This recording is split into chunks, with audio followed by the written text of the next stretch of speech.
It had been a while since Eddie, my father-in-law, moved into a retirement community. One night, Jimmy, my husband, spoke up, which was rare. "If we don't have to take care of Dad anymore, you're useless to me. I'm leaving." Ah, so that's what this is about. You want a divorce?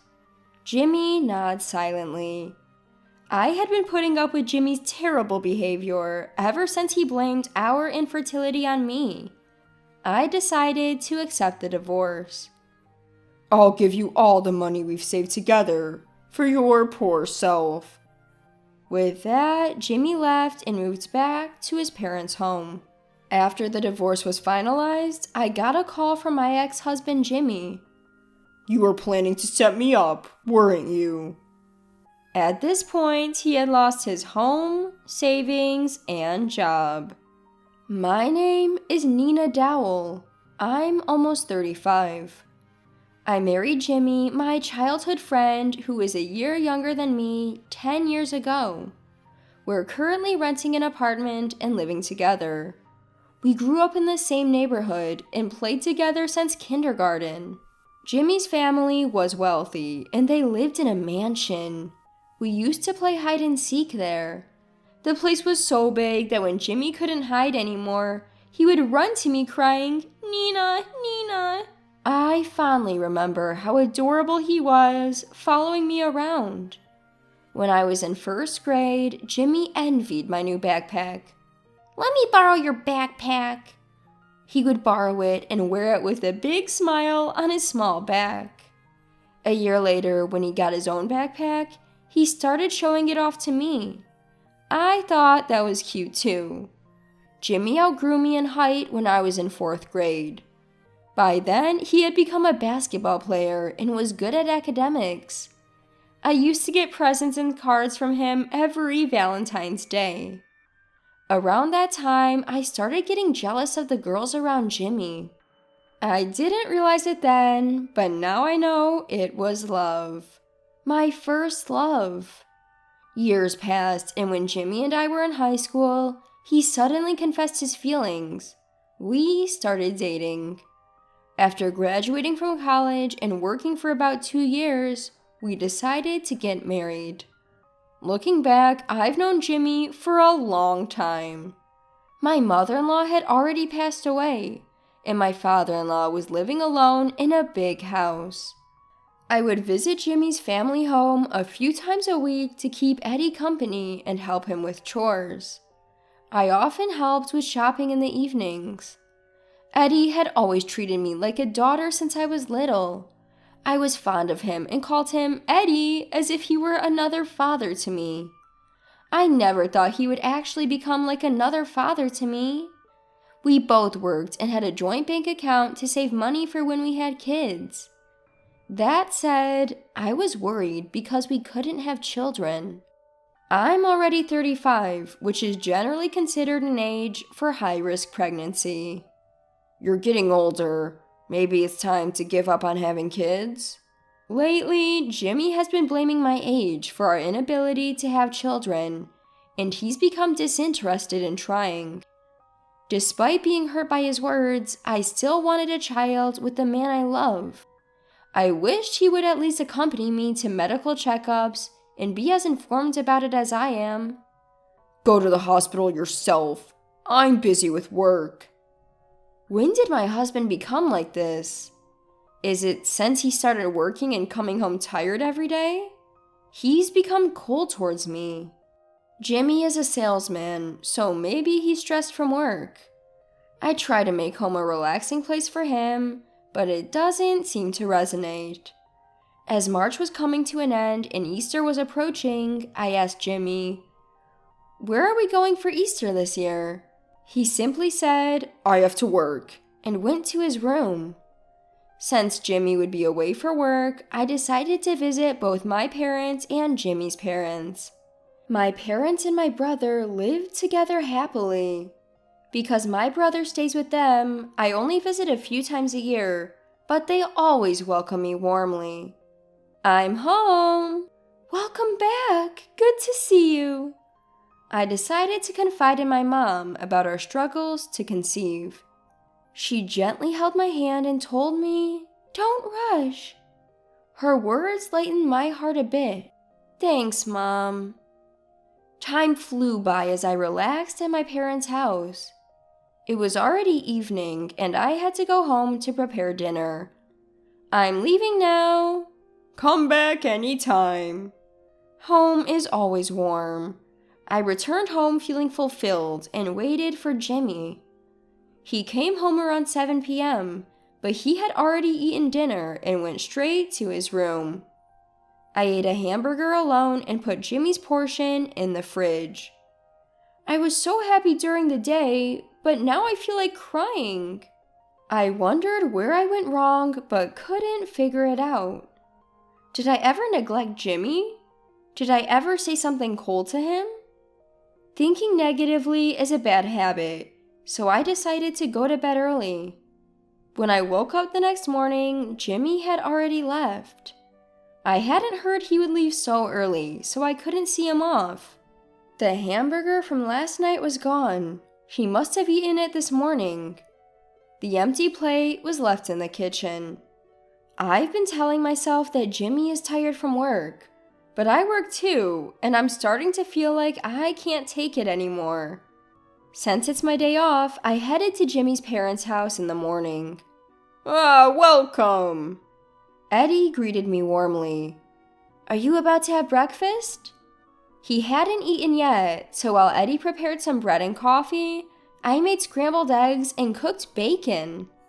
I was worried that I might be intruding so early in the morning, but Eddie smiled and said, "Thank you, it's delicious."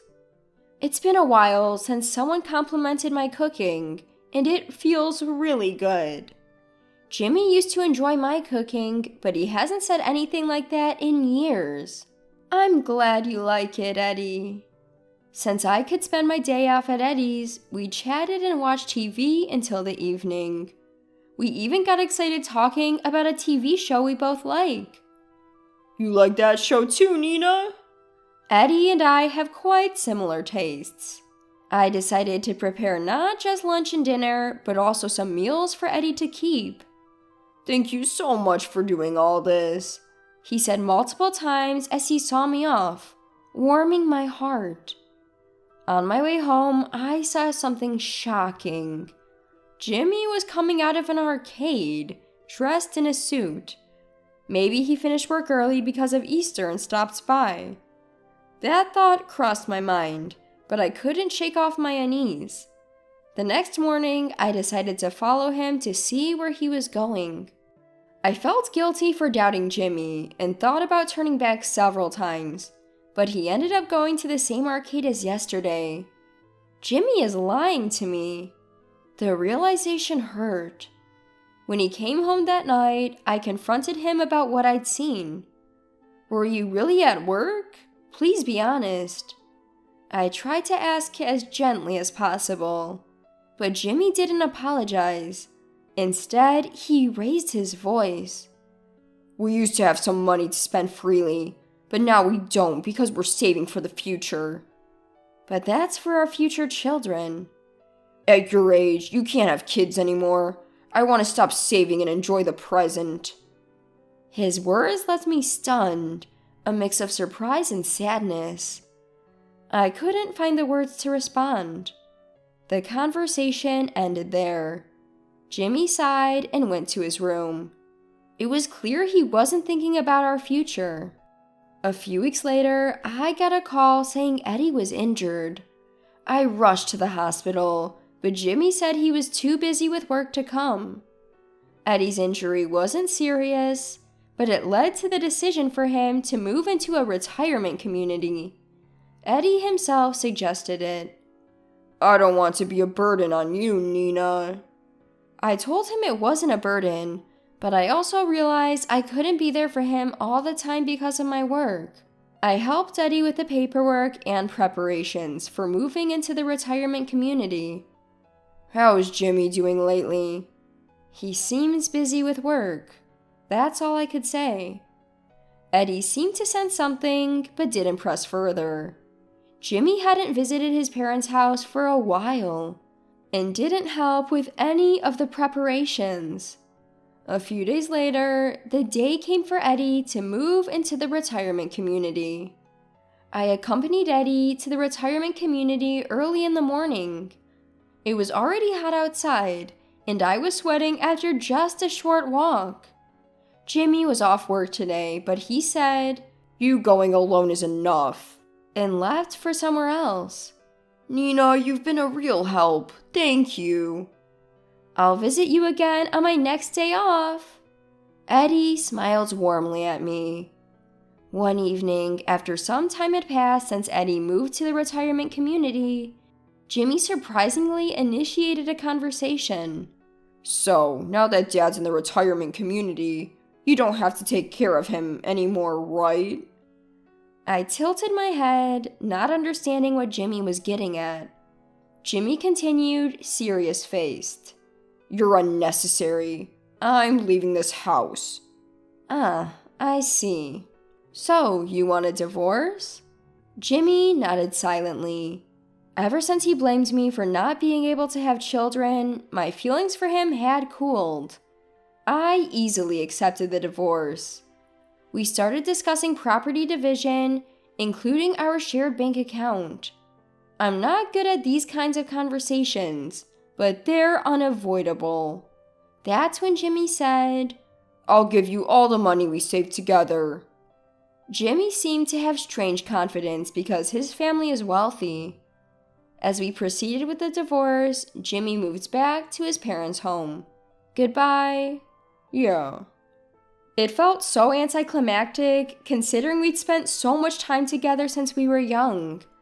A few days after Jimmy moved back home, our divorce was finalized. Both of us were about to take new steps in life. Just then, I got a call from Jimmy. "What the hell is going on?" He said that movers had suddenly shown up at his parents' house and started taking furniture. He accused me of doing something. Actually, when Eddie was still at home, he had told me. "Jimmy never visits. Maybe we spoiled him because we had money." Eddie looked sad. When Eddie moved to the retirement community, he said, "I won't use this furniture anymore, and if I give it to Jimmy, he'll just waste the money," and had transferred everything to me. So the movers were arranged by me. I also told Jimmy that the house and land were already on the market and a buyer had been found. "You can't just do that." Jimmy had apparently counted on the house, land, and furniture for the divorce and was yelling at me over the phone. "You hid this to trap me." Since Jimmy wouldn't listen, I decided to let his father explain. "Jimmy, it's been a while since we've talked like this. What's going on, Dad?" Eddie calmly said, "It's all settled. There's nothing you can do. You've been the one not visiting or calling me for a long time. The discussion is over. Game over." Jimmy seemed to be at a loss for words after hearing that. A few days later, I visited Eddie at the retirement community. I heard that Jimmy, who had lost his home, furniture, and savings, had moved into a rundown apartment. Apparently, he had also quit his job, counting on his family's money, and was struggling to find new work. Right now, he's barely making ends meet by doing manual labor as a day laborer at construction sites. No one could have seen this coming. "How's Nina doing these days?" I rented a place near my parents' house and am living quietly. I spend weekdays having dinner and weekends at my parents' house, unless I have other plans. My parents and brother are happy to see me so often. I'm also happy to help with household chores. "Nina, you're such a good kid." Eddie smiled at me as he always does. Then he continued with a smile. "Jimmy came to see me 3 days ago. He asked how I was doing here and if there was anything he could do for me." Hearing this, I felt a bit relieved. Maybe Jimmy had finally come to his senses. Being in a tough situation made him realize how privileged his past self was, and what he should truly value now. Can I come to visit you like this sometimes? Of course, thank you as always. Even after divorcing Jimmy, Eddie remains an important figure in my life, almost like a second father. I hope that someday I can have a good relationship with Jimmy again. With that thought, I head back to my parents' house. Welcome back. How is Eddie? He's good. He seems happy that Jimmy visited him. Oh, that's good to hear, my mom said. Nina, can you help with dinner? Of course. Let me put my stuff away first, I replied and quickly headed to my room. I want to protect what's important to me and continue living in this peaceful life.